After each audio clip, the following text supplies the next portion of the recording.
It's not one of the old 1878 45 double actions, anything like that looks kind of like a Peacemaker. But it's literally a 38 special double action modern revolver. And this is supposed to be, what, 1871? Yeah. Well, so they switched it when he burst into the room, and he was actually shooting. And then they shot a few more shots. And it was that same double action. And plus, he was shooting so fast, he couldn't have done that with a single action. And I have noticed that was really clear, and I was able to stop and get a good look at it. And I have seen that and noticed that in other Westerns. I don't know if you've ever noticed that before, where you think they're all carrying these single action Colts, and especially if it's a female, sometimes a smaller hand, or a guy with a smaller hand. I'll look at, that guy looks like a 38 special, it really is. And I just kind of conjecture that it's so they can shoot it more easily, and they can shoot it faster. True, and also. And they think you won't notice. Well, some of these guns are so close, like the old Colts. Like you or I would notice that. Yeah. But your average person's like, it's close enough. Hey, he's just shooting. Yeah. They don't worry about what. That's right. Like example. And it looks like the gun he just had in his holster. And example, True Grit, my favorite, with John Wayne. Not that new one they made in 2013. Oh, yeah, one of mine too. True Grit, the only movie that John Wayne won an Oscar for. That Winchester he had was a model 1892. Oh yeah, it always is. And the time the movie took place in supposedly 1873. So yeah, that's right. The gun he had didn't actually come into being for 20 years after he existed. But hey, it was a great movie. Hey. I know. Yeah, yeah. We have to forgive some of that, but you're right. The 1892 is the most popular lever gun in westerns. Oh yeah, I mean, and I don't know. And hardly any of them take place in 1892. I mean, the West was almost not as wild by then. I mean, it was pretty much over. The old West was pretty much over by 1890. But that's all you see in the movies, though. Except the new one, the Magnificent Seven. Oh yeah. They got the guns right. That's true. That's true. And you see that. Ironically, some of the newer westerns are more accurate when they come, like Silverado or Tombstone and some of those. And I think part of the reason is this newer spate of westerns that's all say from whatever 1990 on or 80s, late 80s or whatever you want to look at. There are more replicas out there. All the replicas for all these guns have been being made, so they don't have to go back and try to find antiques. And people can fact check them now. People will point out and point, hey, that gun wasn't made till 20 years after this movie was. That's right. That's true, man. Old westerns were the worst about putting the wrong guns in there. They just knew they could get by with murder with that. Yeah. Part of it is cowboy action shooting too. True. There are more people, and maybe video games. More people are more familiar with those guns and what they ought to be carrying. Yeah, exactly. Because it was like a time. It was like a I don't know, like a Renaissance period for guns in a way, because you had so many innovative designs coming out in such a short period of time that it's not like if you're just making a movie that takes place in the 70s. I mean, there's so many different guns or whatever. But in the cowboy days, you think of you picture certain guns in your mind when you think of the Western days. And you don't necessarily think like, oh, that gun didn't even exist until 1873 or 1886, or 1892, that's the big one, is the 1892 Winchester. Which is, I don't know how many, I was asking your dad, I don't know how many of them were made. The 1892. That's all you ever see. It's but as far as a million or more, 2 million or something. As far as 1892 is sort of toward the end of the Western era. Exactly. Well, the 73s. That's the one that most of the movies should have. True. Exactly. The government handing them out to the Native Americans too. Yeah. Here you go. That's right. Oh, what a life! Here you go. And the 1873 was made from 1873 until I think it was in like 1920s or something. That same gun was being made. I think part of it in Hollywood, they need a firearm first of all that will. Of course, now they do it a little bit differently with CGI and all that. But for most of the movies we're talking about, they're using blanks. Yeah. And I think a 92 is just such a durable firearm, and they could make blanks to fit the caliber more easily than maybe the. What caliber was that anyway? Well, it was like 32-20 and 44-40 and 2 or 3 others I forget. But I think even if it wasn't, even if they could have modified another firearm or whatever, they just chose the 92 because there were a lot of them around. Yeah. When those movies were made, accessible. And once someone developed a bunch of blanks, and that rifle, it's so durable, it's hard to hurt it. Well, they built the stuff to last back then. Yeah, and they're throwing them around in the movies, and it just lasts forever. All the blanks it fits, so they just go. And it's a lever gun. Who's going to notice? Which I gotta ask. That piece of movie history when John Wayne's charging Robert Duvall. Yeah. And he's got the reins in his teeth. Yeah. He fires the single action, and he flip cocks his knife too. Like Chuck Connor. Was that was that a modification? Was that usual? I mean, did you send off to get that modification to your weapon, or was that the large loop or the large loop? Yeah, I don't think that was a part of the Old West. Okay, that was John Wayne sort of invented the large loop. Oh, that looked great though. It looked great. And Chuck Connors. You know? Oh my God, that looked great. Yeah. Oh yeah, that's great. That's a classic scene. Dude, that's my image of the West. Yeah, I know. It happened, but it looks great. You never know. Someone could have made that. Well, yeah. Someone in the day might have done something in the like remake. that. In the remake, what's his name? You remember him? What's his name? Yeah. Jeff. Jeff Bridges. Jeff Bridges, who had the patch on the wrong side. Thank you very much. Yeah. Only a real movie guy knows that. He went after him with the old 1848 Navy Colts. Yeah, Navy Colts. Yeah. I mean, I guess they didn't. The 1851 Navy 51 Colts. Navy Colts. And he shot it out with those guys. I guess he didn't want to. You're not the Duke.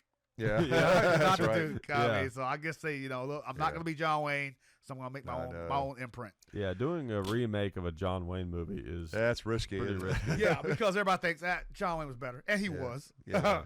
I thought I was disappointed in the remake of it. I thought some of it was good. The look, a lot of and of course I don't know, just the modern technology. There's a lot to be said that was positive, but then the acting was the weirdest thing, ironically, and there's some great actors in it. Something stale about the acting. But there was something fake about it. Matt Damon is one of the best actors in Hollywood, period. Jeff Bridges is good. All the people were good. The young lady was good. But there was something about it, John and I have talked about this, how some reasons we didn't like it. It wasn't just because it wasn't John Wayne.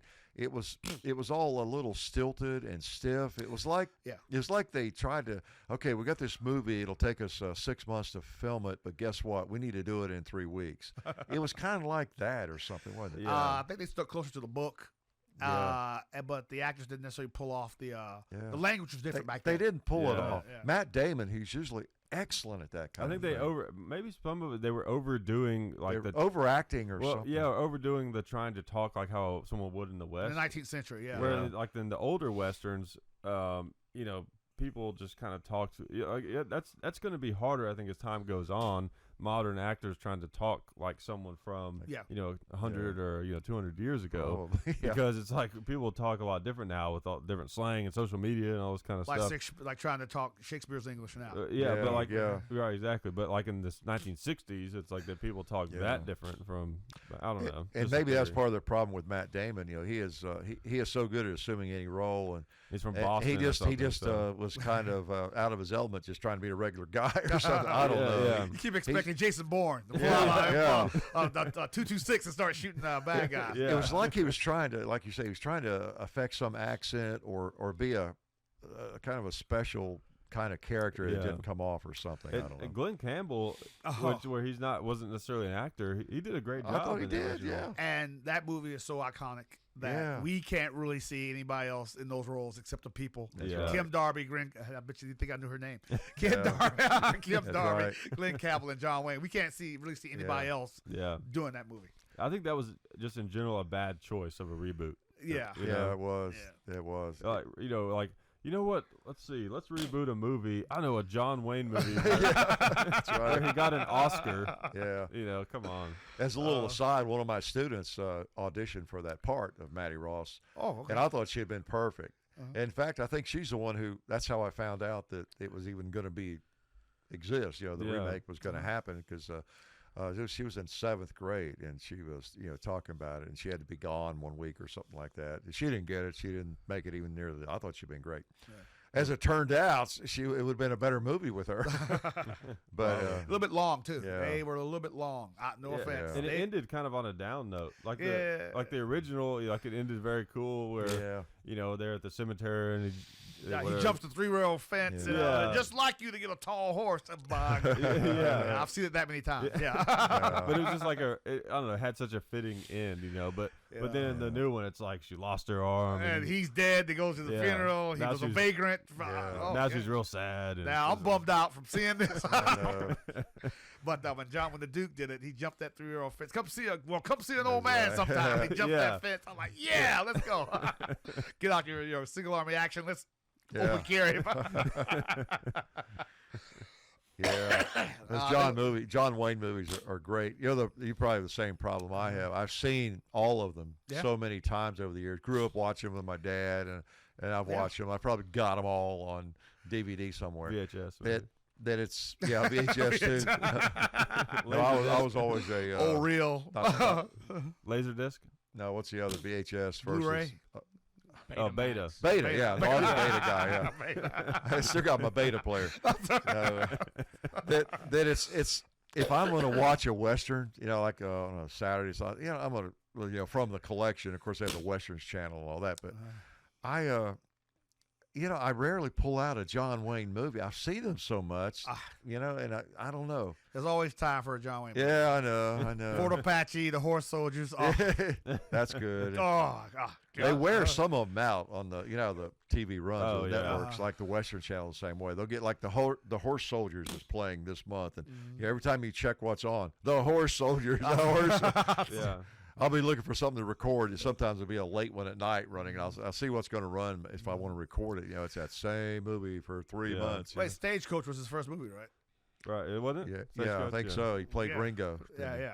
Stagecoach was his first movie. Now that's a good one. Hardly ever comes off. Yeah, I know. He hit the ground running though. Yeah. I'll tell you what. Hey. He was good. Now that one, for some reason, I could watch that one. Tonight. They made a remake in the '60s. With Bing Crosby. Yeah, they will. Yeah. Oh, you're gonna have to pull your listeners. I don't think most of them know who Bing Crosby is. That's an old guy thing. Yeah, that's right. Oh yeah. And Slim Pickens. I'm dreaming of a white Christmas. I think Slim Pickens and what's her name? Redheaded girl from the '60s. Yeah, you know her. Rita Hayworth. 40s, 60s. Anne Margaret. How could I forget Anne Margaret? It was pretty good. Yeah, really. It was pretty good, but again, it's once you get an image of your mind, what the movie's supposed to be like, you're not gonna really appreciate anybody else in it. I'll tell you, one of my favorite John Wayne movies has always been. I want to watch it again. It's been a while. It's Big Jake. Yeah, I like that. I like that. Yeah, that's a cool one. It takes place like in the early 1900s. Remember those guys have the cars, and he's really. He's not hearing it, And he's got the Mauser C96. Yeah. Oh, I didn't tell you. One of our viewers that lives in Middle Tennessee wrote a couple days ago. He's got a Mauser C96. Oh, he really? Said glad to let us borrow. Oh man, that's awesome. So I saved the information. The broom handle, like that's old school. It's a gun that the Han Solo gun was based on. Oh, by the way, those were real guns in Star Wars. Yeah, I knew we hit on that before, but they were. Yeah, there's a Mauser. I think where the stormtroopers' guns were Mausers. No, cut down. The stormtroopers, the little submachine gun. Those were Sterling 80s, a British submachine, submachine gun. Sten guns. Okay. In the first Star Wars, which episode 4 for all you Star Wars geeks like me out there, those were British Sterling S80s. Those are actual British submachine guns. And did you know that the Jawas, the dudes that like collect up all the robots, the guns that they had were this gun right here, an Enfield. An old one, you could tell that had been cut down, and they put this weird thing on the end of it. Can I butt in about that? That wasn't the Jawas. That was the Sand People. No, Sand People. All right. That's right. No, not the Sand People. No, I'm talking about the Jawas. Remember they shoot R2-D2 with the thing? Yeah, and then they just like hold up the gun. That's Sand People, I'm pretty sure. Sand People. No, the Jawas were the things with the goggle eyes. Yeah, that's what I'm talking about. It's the guns the Jawas. Okay. They had guns too. I didn't even notice that. I just noticed the Sand People, whenever they went by, they just held them up and made that weird noise. Yeah, that's right. Yeah, okay. You took down a robot. Okay, dude. Yeah, okay, whatever. Okay. No, there's because I watched it recently in A New Hope. Whenever they I can't remember if he actually shoots R2-D2 with it or not, but there's a scene where it's when R2-D2 gets shot with something and he tases him. He gets tased. You can see one of the Jawas has this gun, and it's actually, for people who play video games. It's actually in a video game called Star Wars Battlefront. That'd be me. Yeah. Yeah, but you can see that it's an old infield that's been cut down. They cut the stock off. You just basically just see the action, and then they put some big thing on the end of it. Huh. You know, so apparently, you know, wow. these guns have been traveled through space. And everything. That's right.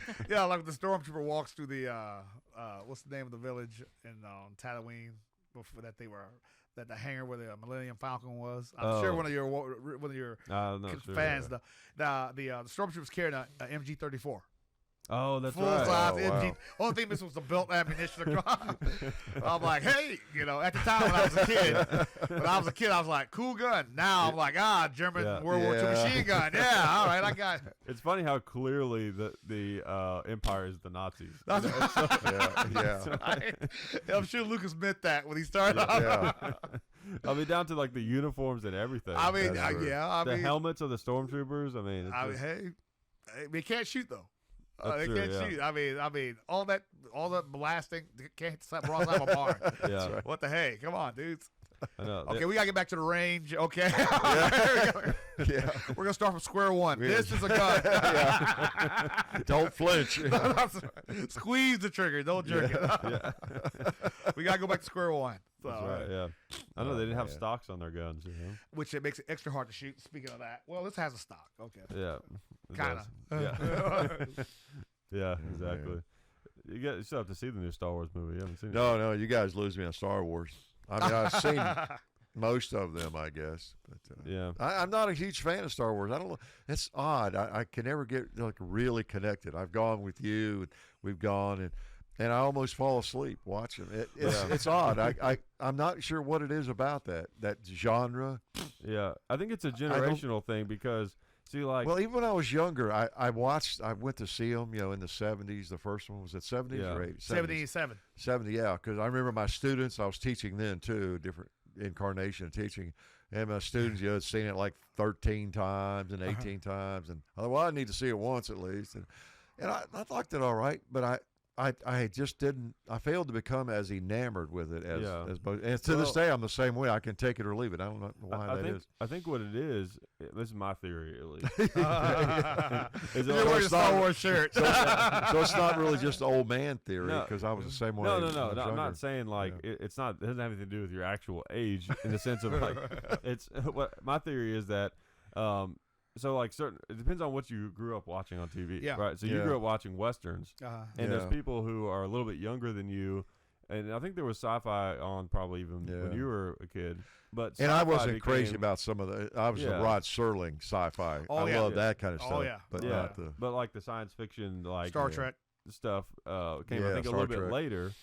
So that's more the people probably got into Star Wars. And for me, as a kid, I grew up with both. And of course, Star Wars was around when I was born. Right, so, already around. Different attitude now. Star Trek versus Kirk, 1960s versus Jean-Luc Picard, 1990s. It's like the future versus a long time ago in a galaxy far away. That's right. Yeah. I mean, I love the attitude, the 1960s Cold War attitude James T. Kirk had. Okay, as soon as anything happens, okay, arm phasers. Oh, we can't beat them. Okay, now let's negotiate. That's right. But in the 90s, with the new next generation Star Trek, it was let's talk, let's hug it out. Let's talk things over, kumbaya. Yeah. Get out of here. Get Kirk up there. Come on, get the guns going. Come on. Let's get on Facebook and work it out. Man. What's weird is it's like the 80s again. It's like almost seems like we're coming into another Cold War with all this Russia stuff, Yeah, a little bit. It ain't the same Russia back in the day. No, definitely not. No. A lot of it's media driven. Yeah, exactly. And I mean, but it could be creative. The thing is, it could turn real. That's true. Yeah, see, that's what I'm worried about. Is while the media, can they can create enough drama to where other countries. Kind of like what was that that nuclear power plant where there was actually nothing wrong, but they thought there was, and then they created 3 Mile Island. 3 Mile Island. You can almost have like a 3 Mile Island situation with the media where they kind of make something a big deal just for ratings and what fake news or whatever you want to call it, and then it becomes a real issue eventually because of that. And this Russia thing kind of That's one thing that kind of scares me a little bit, like this whole like rigging the election thing and all this kind of stuff. Those are pretty big claims to well, be you know, making. apparently I watched some of the hearings yesterday, and I mean, they're saying, CIA has evidence that they were messing with us. The actual they were messing government? with us. Yeah, they were messing in different ways, but and they won't even explain how they know it all. But you sort of have to trust. Yeah, CIA. They do know there is something there. But I mean, not that it determined the election, right. but they were messing, and they mess in other countries too, and we probably do some of that, So that stuff goes on. But it's the way it was sold to the people, though. Yeah. Oh, I know. It made it like they were changing the numbers. Yeah, and that's fighting words, right? Well, yeah, the media can actually turn us into antagonists. Maybe. Spanish American War. Yeah, that's exactly what happened. The sinking of the Maine. We were minding our own business. Yeah. In Havana Harbor, not doing anything. Oh, shit blew up. Yeah.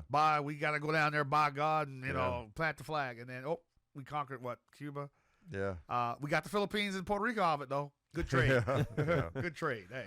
Yeah. So the media muddies the water lots of times, and since they're hard to trust. Right. You need to trust them to some extent, but they're hard to trust, 100%. Especially in this Facebook age. Yeah. You got to fact check. If you're responsible, you'll fact check. Really? Who has the time for that, though?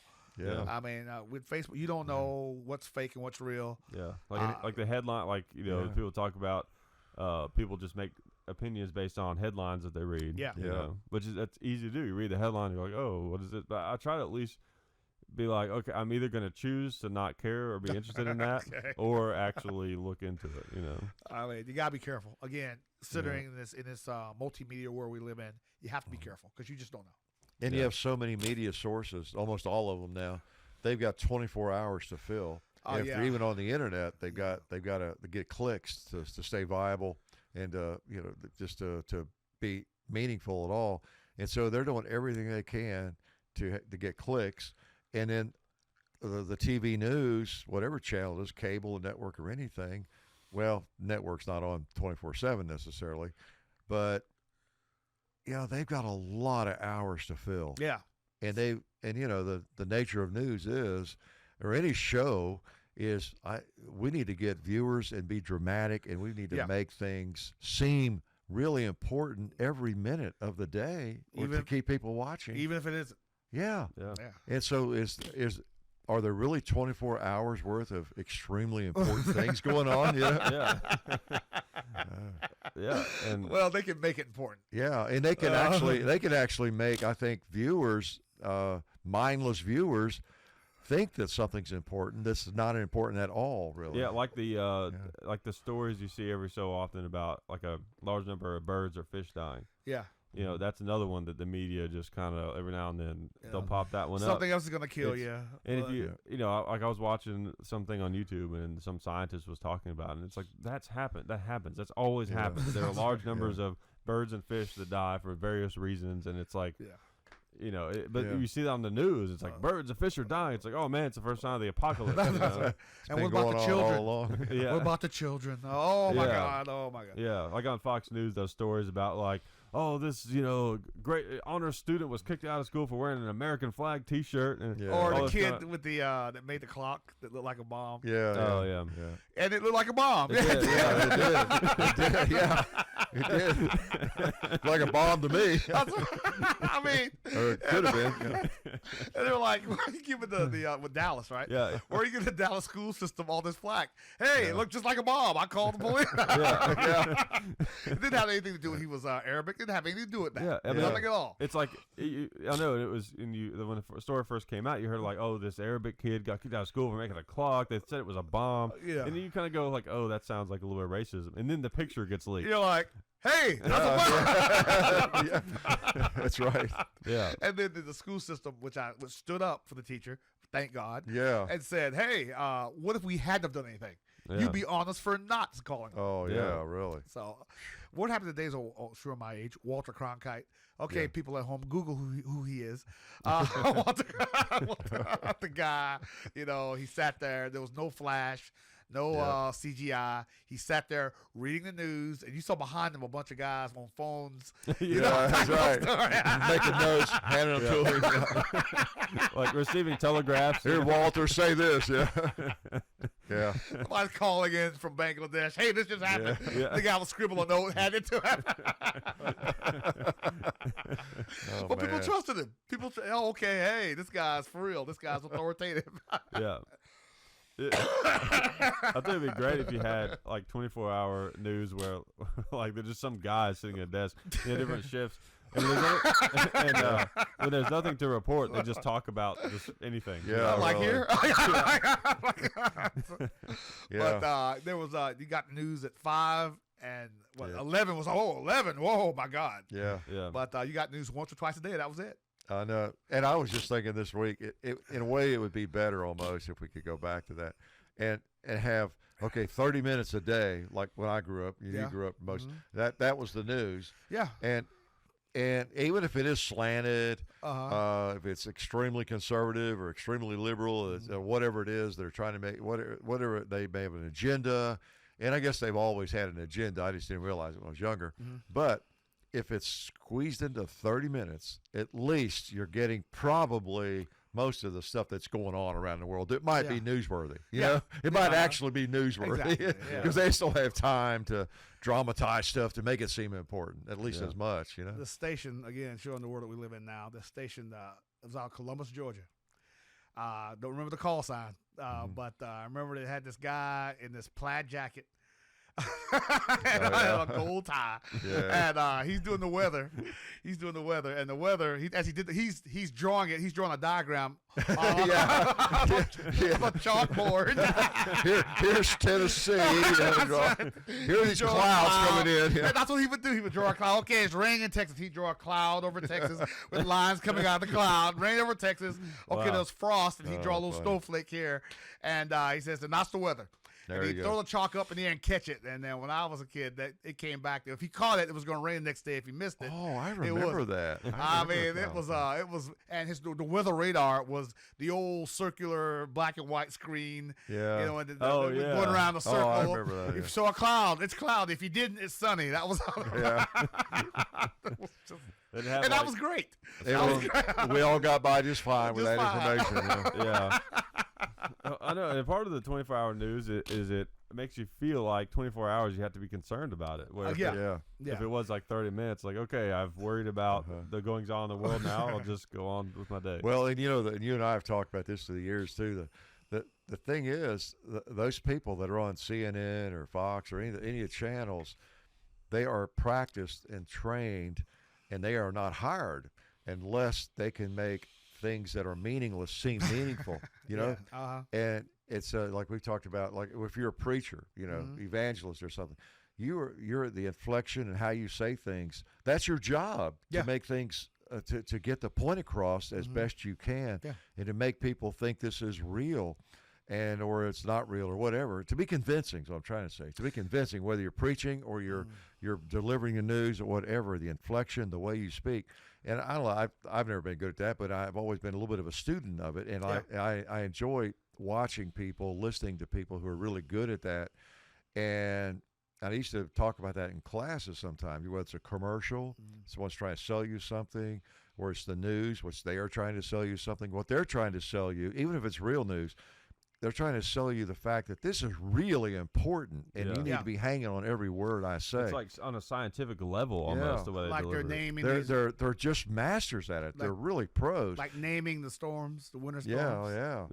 Or just the way they say something about. I just notice it all the time. Yeah. When they report the news, they don't just say like, "All right, so today we had this happen." They're like, today in Russia we have. I can't even do it, but there's like all these different ups and downs in their voice. To increase the drama. Or they're quoting about what the senator has been talking about, or there's news of a possible scandal developing, whatever it might be. They are expert at making it sound really important, like something you should be worried about. I'll tell you something else too. I watched this YouTube video on it. It's very interesting. You guys that are listening, go and flip through different news channels, I guess 24 hours, so you know that it's on, and you'll notice this. In the background of almost every news show that you watch, there will be some type of graphic that is moving at a certain speed, and it's kind of like a steady, slow speed, and you'll notice it's about the same speed on every channel. If you go through the different channels, it'll be probably exactly the same, or at least similar. same speed, similar type of graphic. And it's a form of hypnotism, and it makes you more likely to believe what they're saying. Yeah. And it's real. True. It's a real thing. It's not a conspiracy theory. The ticker, I don't know if that's part of it, but and it's not a conspiracy theory. It's a real thing. You can go and look it up. You can go watch it and see they all do it. And probably even some independent news does it. Alex Jones, he does it. I'm gonna keep expecting to put on a pair of glasses and it says "Watch me." So. Well, their job is to influence you and to keep you watching. Whatever else happens to keep your objective, but they're not. No, of course not. No, and well, I always compare like what I was talking about earlier. Us sitting around a room talking, kind of like we are now. Yeah, it's just dramatically different from the way they discuss. Even if there's a couple of them on there and they're discussing some events, like a panel. It's always it's. I mean, it's crucial. Everything is crucial. Whereas to us, it's not. We're just more relaxed. Well, they tell you that there was a fire, 15 people burned to death. But they don't tell you where. Yeah. You have to tell. Well, if it was in eastern Pakistan. Yeah. Okay. I love this too. Is they'll be like, there's a common lunchroom item that's causing kids to have seizures. After these messages. That's exactly. Right. It's so important. You're afraid to turn away. Well, what if it is my kid's I know it's not, but what if it is? Yeah, I mean, it's so important. You'd think that they'd tell you right away when they found out. Well, I saw something like that. One of those hurricanes hit southern Florida, and again, lots of drama from the news sources. And this guy was out there buying plywood, and he said, "You know what? This is silly me to do all this. Nothing's probably going to happen, but I gotta watch. I gotta take care of my family." He felt like he was obligated. To go out there and prepare, even though nothing's going to happen. I know that, but it was on the news. I have to go. Yeah, that's right. Oh, I love the news when there's a hurricane coming. If you really want to be a hero and you're a weather person, you got to be out there standing on the beach. The wind blowing. What's funny? This last one I think that hit Florida. There were 2 or 3 different times watching. Somebody's out there and the ocean's in the background and it's getting rougher and wind's blowing. And they're acting like they're about to be blown away and the whole world's about to be blown. It'd be some people walking behind them, strolling along. What do they bring? They bring like a big fan out there to make it work. He's hanging onto a palm tree. Oh man. So it's commercialism. I mean, anything. Well, that's the thing. It's like it's a weird. There's no easy fix for it because it's like you gotta.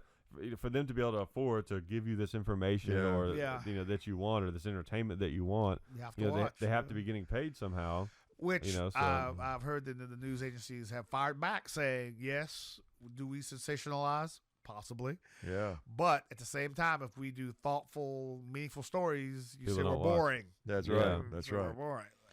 Yeah, exactly. So if we're honest about how this isn't all that important, but down in Columbia, Tennessee today, they got to make it like it's very, very important. And here's the reality of it: they probably realize that while yes, there's a certain section of the population that sees through this BS, but that's a smaller percentage. Unfortunately. A lot of people are, oh, really? It's that important?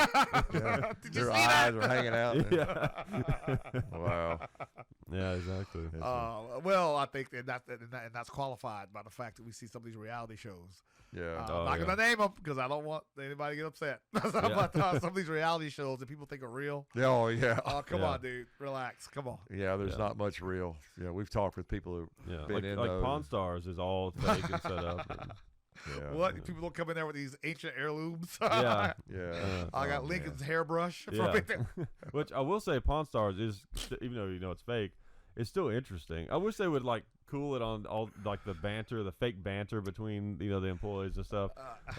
Okay, we get it, but some of the stuff they bring in is kind of interesting. You learn stuff about it. It's So I've caught them before on guns. I can't remember anything specific where they've been just dead wrong on something about. They had this expert come in and it's not even right. Do they have an expert on standby? I mean, they bring this obscure piece of equipment and then we have an expert right in the back. Get him out here. And really. Well, that's the thing about the reality. It's all scripted and they know what they're going to be doing. We're going to have a guy bring in this, that'll be a good show, and then we'll get so and so to verify it and authenticate it, and so they know what's going on. Yeah.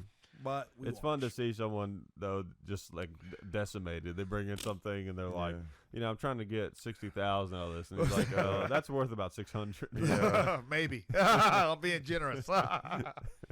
Because it's like we've all been in that situation before, and there's something a little bit fun about like. Sorry. Got this intense family heirloom that's been passed down through 7 generations, but I'll sell it for if you give me enough money. Yeah, and that's always how that stuff is. It seems like you never. There's so many times where I found something, in storage or whatever. Like, oh man, I bet this is worth something now.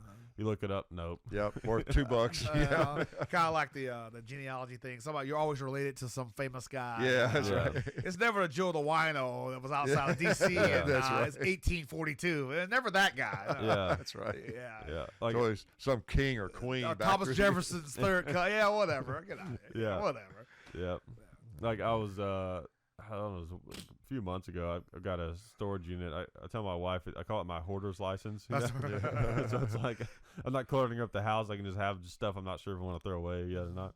And but I was just going through some stuff, and I had this giant plastic bin of like old stuffed animals I had when I was a kid, And there were some Beanie Babies in there because I was part of that generation. Beanie Babies. Yeah, and then I remember thinking like, oh, some of these. I think my wife mentioned something about how some of them are actually still valuable. There's a few like everyone thought they were going to be valuable, and they weren't. Okay. But there's still like a handful of them that are really valuable. And I remember we sat and like looked through them. And of course, none of them. Let's research the internet. Yeah. Well, a lot of that stuff, when you're really young, I think we never quite fully get over when we're 10 years old or 8 years old. And I don't know, maybe it's a coin or something like that. And someone said, yeah, that's kind of collectible. I'll throw it. Yeah, I found out that was worth, $17, when, back in 1980 or 1960 or something. And you go, wow, yeah, I got to remember that. Yeah. I don't know, we never quite get over maybe the possibility we have some coin. Oh, that date, look at that, 1937.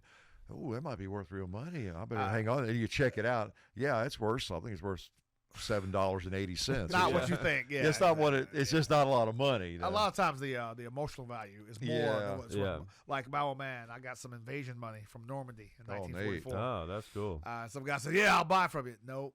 Yeah, no, that is valuable. I'm going to hold on to that. Oh, that is. The emotional value is worth more than anything. Yeah, especially if he brought it back himself, right? Exactly. Oh, yeah, the sentimental value is worth a whole lot more. I'll keep that, dude. It's irrelevant what the monetary value is. Well, it's like the his dad, my grandfather, left me a banjo, and it's a Gibson Master Tone from 1950, which people who know, banjos are just musical instruments in general. I mean, 1950 is old enough to where almost any musical instrument from 1950 is worth some money. It's probably worth like $3,000 or $4,000. Yeah, probably so. At least three. Like an original Fender Strat. Oh yeah, those are worth a lot. Oh my god. Yeah. But it's like, again, the sentimental value some things go beyond money. I mean, it's irrelevant what they're worth. Right. I keep all my guns on a spreadsheet, and I don't update the value, but I have kind of a relative figure I put in there. And like on the firearms from Dad, what I don't think I even have a value because it doesn't matter what they're worth. Exactly. When I sell them, it's irrelevant. Yeah, exactly.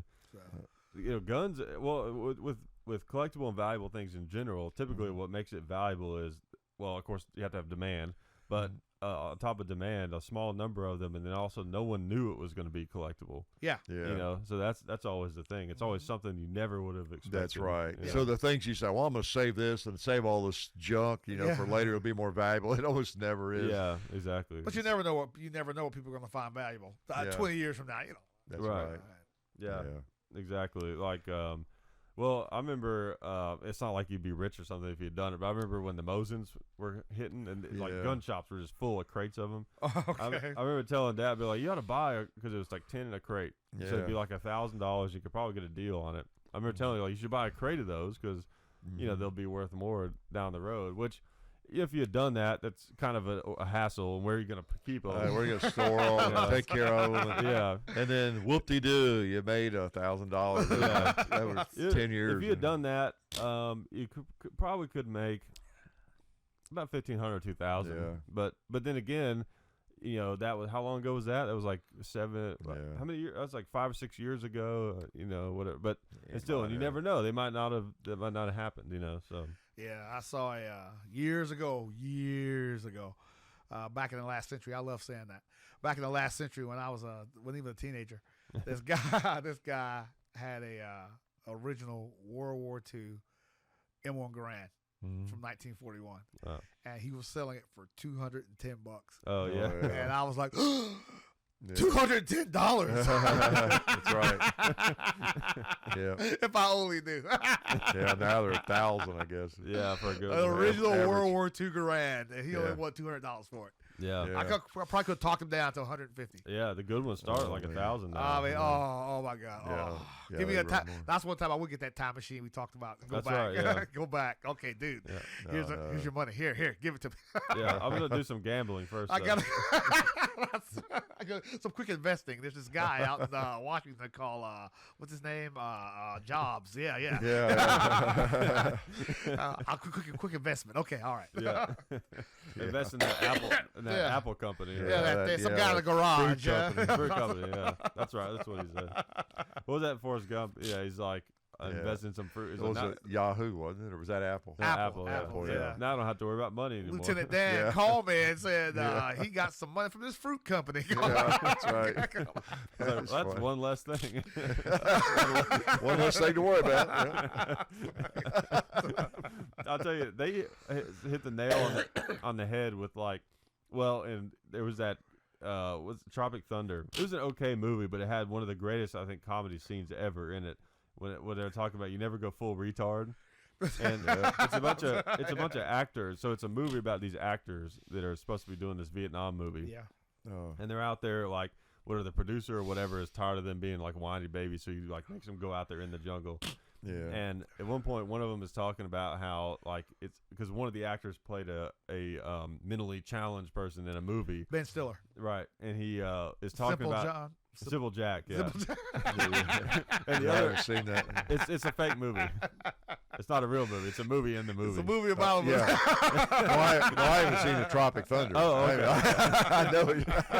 I haven't seen any of it. I haven't even seen the real movie, much less the fake movie within the real movie. But, so anyways, the actor has explained to him, he's like telling him that he screwed up on that because like you never go full retard. And then he's like, he's like talking about, it was like Forrest Gump. He was dumb, but he was like, a war hero and he could play table tennis. And he gave these other different examples of characters that went like, Sling Blade. He could fix small engines, and all this stuff. And I love Sling Blade. But it was so funny because it was like so incredibly true, and it was something that like myself included, a lot of people I don't think had really thought about. And with Forrest Gump, it was he was so perfectly dumb. He was just dumb enough in that movie to be hilarious. Right. But not so dumb to where you're just like, oh yeah, what's the guy doing? I mean, yeah. But I know best character from Tropic Thunder was Robert Downey. Yeah, where he was playing a black guy. He was the dude. I'm the dude playing the dude playing a dude. He says, "I don't come out of character until the end of credits monologue." Yeah, that's right. Yeah, but great. I mean, great movie. You have to have a little background. Yeah. If you're just looking at it without no history of these actors, you're like, what? Yeah. Anyways, but yeah, you never go full retard in a movie. So. Yeah, I never go full I'll remember that. I'll remember that. Make a note. Yeah. Hey, I do it every video. So. I get pretty close. Yeah. Oh man, is the live stream still going? Live stream's still going. People are asking if they could ask some questions. Yeah, you want maybe I'll take a couple. Yeah, okay. All right. Well, guys, go ahead and start asking your questions again because you started asking them unsolicited so long ago. So there was one, and it was about toilet paper, if you guys want to hear about that. Okay. So somebody asked a while back on the last live stream if you guys fold your toilet paper or you crumble it up. Definitely crumble. I'm a crumble guy. Definitely crumble. I will dignify with an answer. That's the only one that I remember. Oh, The last one. It's a technique, though. Come on now. I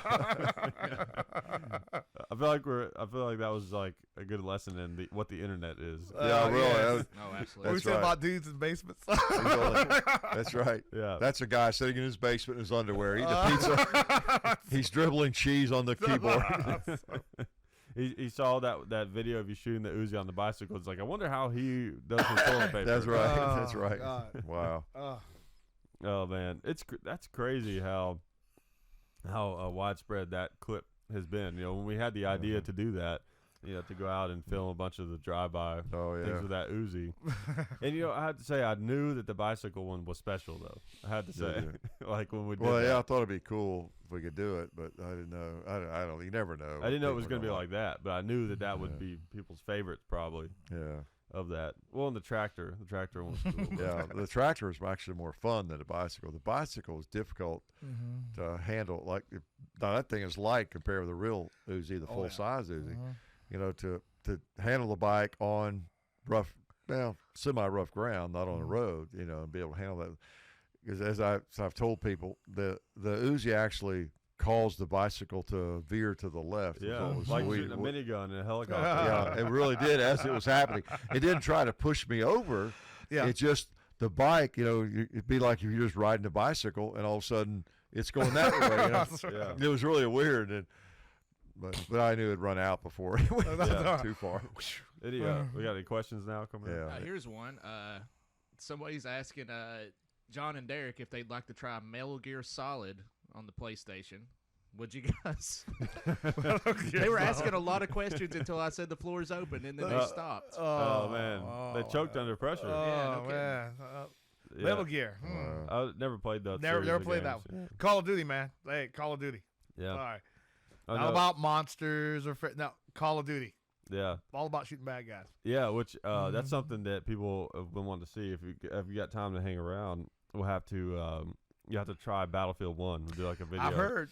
It's pretty great. I've heard. World War One, right? Yeah, World War One. I showed it to you before. Yeah. Oh yeah. It's amazing. Of course, the detail on the guns is incredible. Yeah. Like you get down the dirt and mud gets on the gun and everything, and the reloading. One thing that impresses me is on a lot of old guns is old games is when you reload. Like let's say you have a bolt action or something like that. If you fire like 2 shots, let's say it's a 5-round magazine, you fire 2 shots, and then you hit reload in the game, it'll put like a whole clip back in. Yeah. Right. So it's like there's one reload, animation basically. But on this game, if you fire like 2 shots or 3 shots, literally the guy like pops 2 or 3 more bullets in there. Really? Oh yeah. Man. So it actually. And like on the shotgun, same thing. You fire a couple of shells, he puts 2 more shells back in there. Pretty sophisticated. Okay. All right. Yeah, it's really amazing. The one thing, let's see. Yeah, I think even on the handguns, of course, the magazine, he goes ahead and changes that. But I think on one of the single action handguns, I think even you fire a couple and then you put a couple more in. Really? Yeah. It's amazing that realism. Where these games are going, and I think the video games are kind of like to an extent a young person's thing mostly. Yeah. But I have this theory that that's going to change as soon as VR becomes more realistic and easier to use.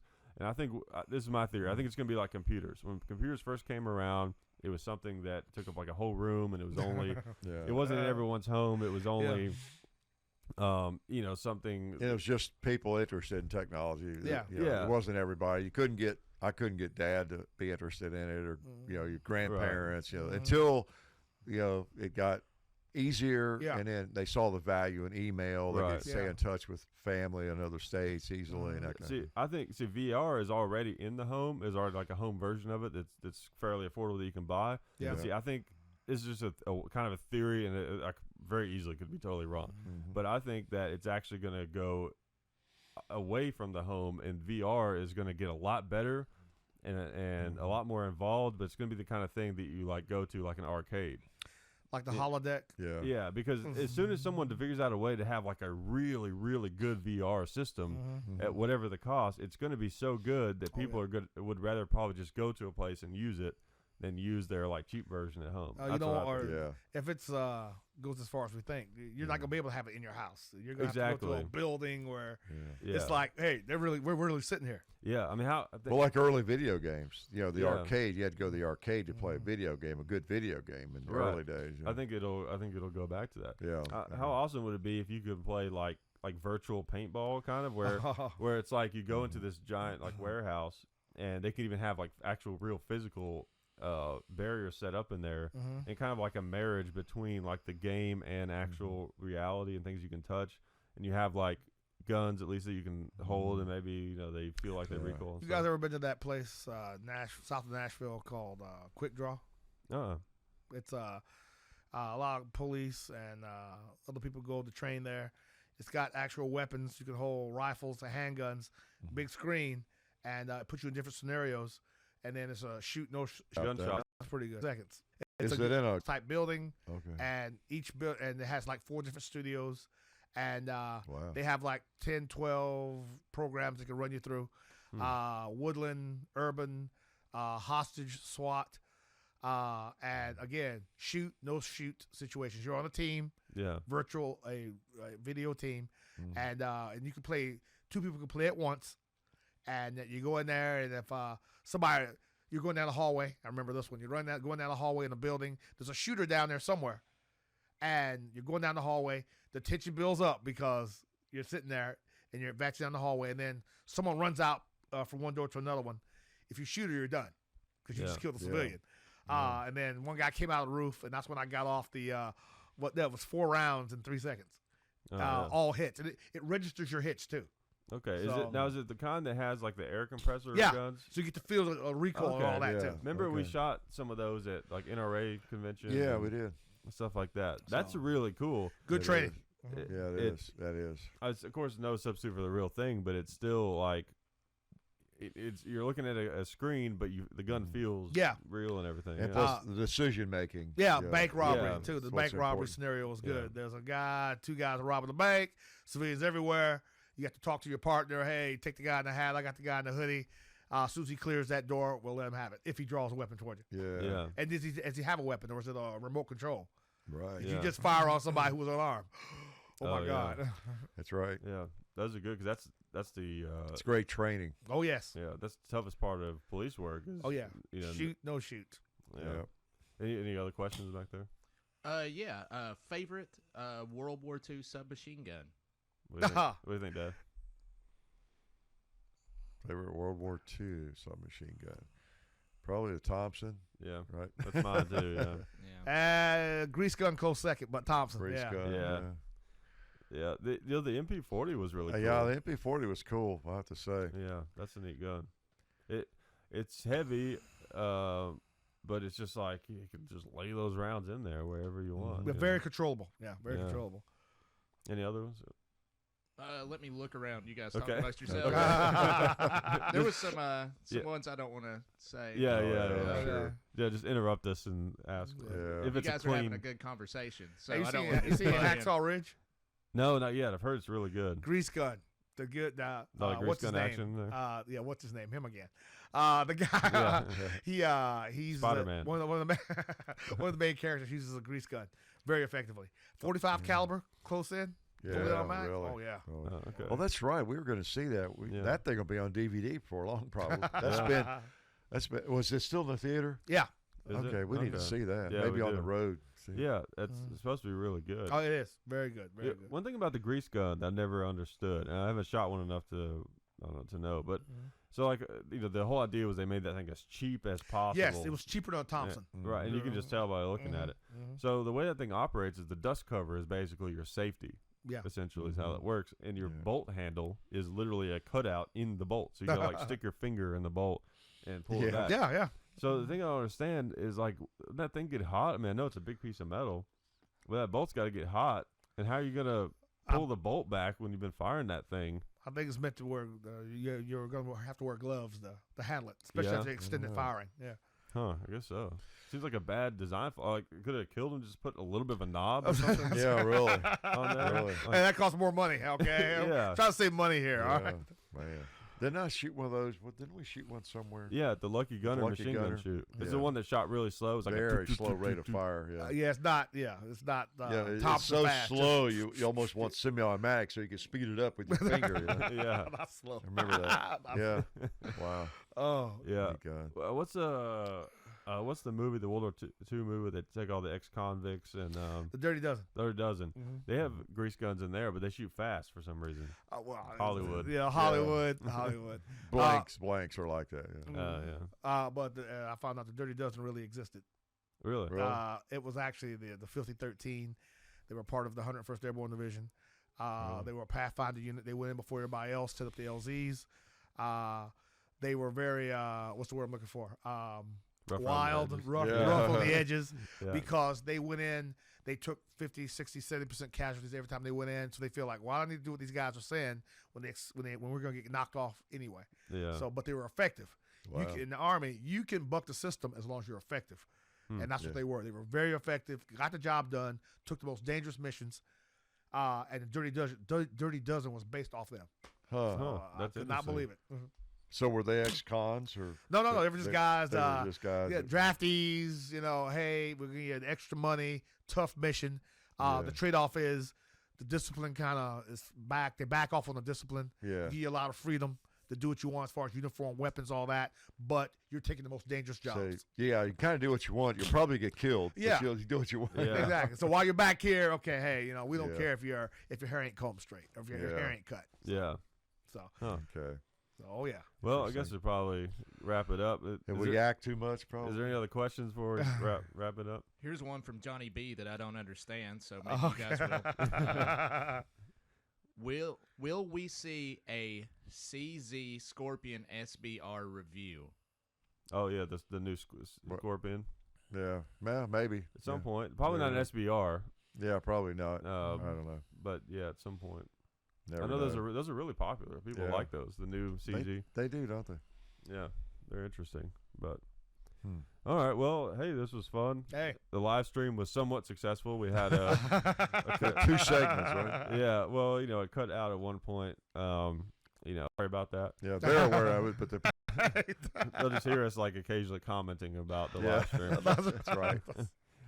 But. I may try some different programs and stuff, but I'm gonna try to do this, because I think I don't know. You guys can let me know in the comments if you like it. You just had like an old school intermission, between right, the 2 segments. Yeah. Go out and smoke. All right, go have candy, but all right, we'll go back in second part. That's right. Yeah, that's a good idea. All right. Well, Yeah, I enjoy talking with these people live. Yeah. Yeah. It's fun. We're alive. They're alive, so we might as well talk to each other. Yeah, exactly. Thanks for bopping in. Yeah, we appreciate everybody that's on the live stream right now and everybody checking out the show. And thanks, Derrick, for coming out here. Happy to be here. Braving. Yes. I had to wait to come around. I don't get to do that too often.